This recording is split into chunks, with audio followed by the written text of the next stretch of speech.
LDBC, this is your boy Coach Shelton Harrison. You're live on the Coach Shelton Harrison Boxing and MMA Show Live.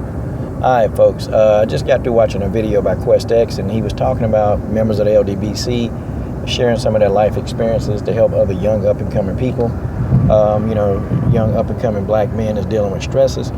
And I want to go ahead and talk about that. I'm interested in the panel, and I'm going to go ahead and just kickstart it. I'm just going to talk about an experience. And, maybe I'll talk about it again on a panel, what direction he wants to do. I'm going to follow his lead. But I want to talk about panic and death, okay? When you have a lot of panic, you're going to have death. The two go hand in hand. You see, I've grown up, man, and death don't move me, man. I've seen it so much. I've seen so much blood. I've seen blood, man. I've seen so many people die at the hands of pistols. I've seen so many people die at the hands of knives. I've just seen death, man. And when you look and you see death, when you've seen it so much, the notion of you actually having to die, it doesn't bother you. It doesn't bother me. Okay? I'm pretty calm and collective because I understand. I am moved, though. I get very moved when kids die prematurely, because I know that my mission on earth is to get kids to do the right thing. No matter what kind of kid they are, it's for me to get them to do the right thing. That's my life, and I know that that's what I'm sent here on earth to do. I know that, and I can't get around that, and that's just the way that is. The thing of it is, man, when people panic and people stress and panic, I'm telling you, somebody usually dies. And when it's in an area of crowded people and you have lots of crowded people stressing and panicking, somebody dies. That's just the way that is. Somebody dies. Somebody literally dies when these kind of things happen. So what do you do? Okay, well, I'm going to tell y'all two stories. I'm going to tell you two. And because, and a lot of people tell me you got a lot of divine intervention that saved you. And yeah, I believe that. I believe it just wasn't my time to leave Earth. I just believe that. I truly believe that it wasn't my time. And I'm going to tell you the two stories where I didn't panic. I was in a convenience store. And this was years ago, man, a long time ago. And, I was talking, I went to get gas, and this guy came up to me. And he just started talking to me. We were just having a conversation, friendly dude. I was out of town. And a man came with a ski mask, came into the store to rob the store. And I told this dude beside me, I said, listen, don't panic. I said, because if you do, I said, he is going to sporadically kill you. I said, he's high, he's on drugs, and he's hungry. I said, that's what he is. He's high, he's on drugs, and he's very hungry. I said, if you just let him do what he gonna do, I told this guy, just let him do what he gonna do. I said, he's gonna get caught by the police, man, minutes later, because when crackheads, when they do stuff, man, they don't think rationally, because the neurons don't fire to their brain because their brains are damaged. So they don't think rationally. They don't do anything very rational, so they make mistakes, and the police usually end up catching a crackhead. They always gonna catch a crackhead. Okay, now I was trying to explain this to this guy, man, it was quick. He was like, no, man, somebody got to do something. And I'm sitting here, and I'm finna tell y'all today, man, the hero always die. Most of the time they die. Sometimes they don't. Maybe one time out of 10, the hero don't die. But the majority of the time, the hero die. You see, there's a reason, man. There's a reason. When you're dealing with bullets, and when you're dealing with heroic acts and bullets, see, the only way that I would engage a gunman is if I knew for a fact, if I even thought for a minute he was going to take my life, then it's all bets off.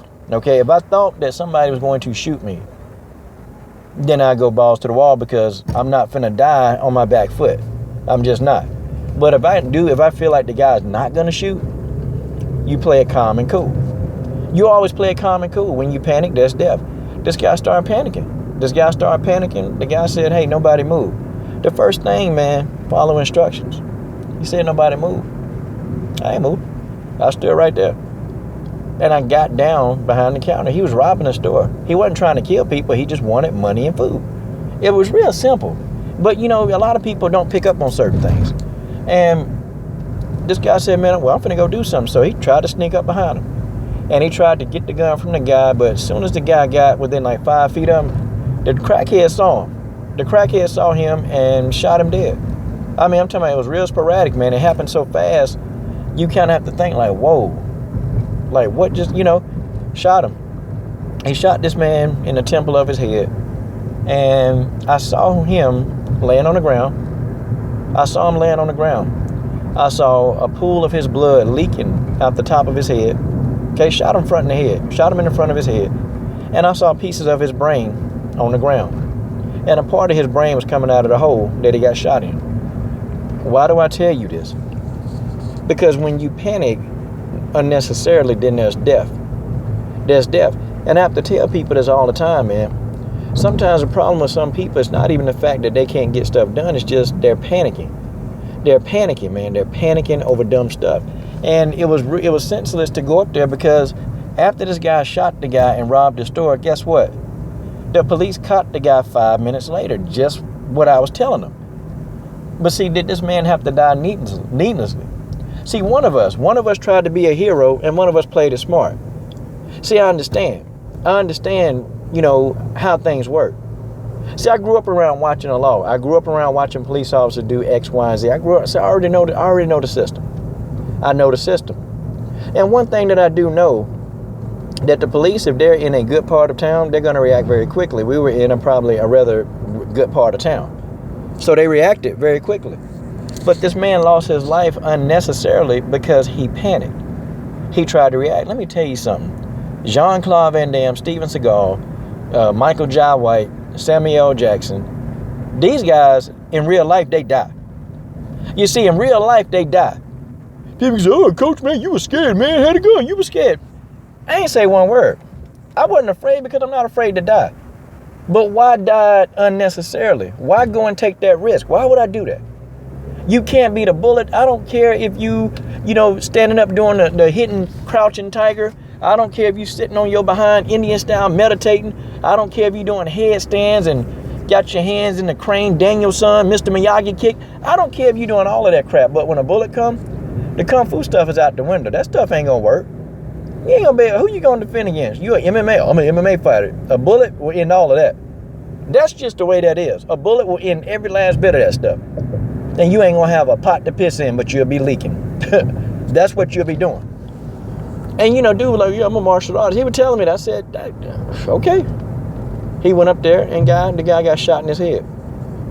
I mean, he got shot in the head. At close point blank range, he got shot in his head. Now, folks, I tell you something right now. That whole scenario could have been avoided. It really could have if there was no panic. See, a lot of times, and I'm not saying every time you calm that stuff don't happen, because it do. But the people that panic the most, they the first ones to get it. I've seen it, man. I've seen it happen so many times. I've seen it. Panicking. Next situation I was in years ago, man. I was in a bus. And I tell this story, man. I told this story to the boxing librarian. We were talking outside of our collab, man, and I just, felt, yeah, we were talking, man. We were talking about a lot of stuff, but I told him this. And I was saying, I was on a bus, and the bus hit an ice patch, man. Hit an ice patch. This bus turned over. This bus turned over about 3 times. And it was me. There was another man sitting in the seat next to me, and there was a lady behind me, okay? And then everybody else, pretty much, man, they were severely injured. They were injured. Well, I kept noticing this old man, or older gentleman, he had these pillows. And, I'm like, why you got these big pillows, But anyway, the bus hit an ice patch and it flipped. And it started sliding. Everybody started panicking. I'm sitting here thinking, why is everybody panicking? But they were panicking because the bus was spinning out, and you can tell it was about to start rolling. So the bus flipped over the first time, but everybody had been panicking by then. And one thing that when you panic, y'all, panic stops. It stops your flow of creativity, man, to get out of things. It stops it. You don't think. You don't think rationally when you panic. You can't think when you panic. So, as soon as the bus flipped over, the guy in the seat beside me, he broke his neck instantly. Like, he hit the ceiling and he broke his neck. Well, one of those pillows, man, like he had those pillows. So I reached over and grabbed one of his pillows. And as the bus began to rotate, I began to cushion my fall with the pillow. And I started moving my arms and falling into the pillow. And I survived without a scratch on me. The lady that was sitting behind me, her whole face went through the window. Her whole face went through the window, so she died instantly. And the rest of everybody else, they were brutally injured.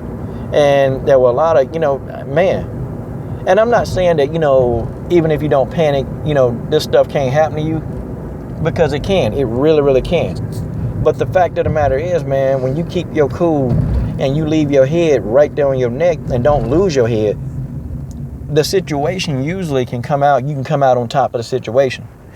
Was it a scary situation? I didn't have time to be scared. I was trying to survive, man. I wasn't trying to die in no bus in the middle of the winter. I wasn't trying to do that. So I grabbed that pillow. I mean, and he had already, he broke his neck before the pillows floated over to me. It happened so fast. I just grabbed the pillow and started cushioning my fall. And, people say, man, you blessed, you this. And you know what? I can't argue with him. I cannot. And maybe it wasn't my time to go. I don't know. But I tell you what, I sure remedied the problem because I didn't panic. I hope this helps some of you guys, man. Maybe your panic might not be a guy trying to rob the store. See, maybe it's not. Maybe your panic is something else. Maybe you panic about other stuff. Maybe you stress and panic about a lot of stuff. Man, you guys, y'all got to learn how to take a deep breath. Y'all got to learn how to think rationally, man, and to keep your cool. Because the more you keep your cool, the more you stay calm and collective in a situation, you come out on top. And that's just the way that is. Don't be a hero, because those heroes, what they don't tell you in real life is that most of the time, they die. This is your boy, Coach Shelton Harrison. Now, okay, hold on. And before I break and before I let the video out, and I'm talking about being a hero in a different way, okay? Now, my type of hero, if it's a child, I'll immediately risk my neck. I'll just go do it. If I think or thought that the child would lose their life, I would go do it.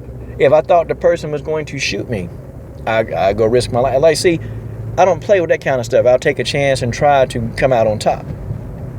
But if it's just randomness and the person just really want money and they want to go, it ain't worth risking. Because the hero in these situations, y'all, believe it or not, they die. This is your boy, Coach Shelton Harrison. I'm done.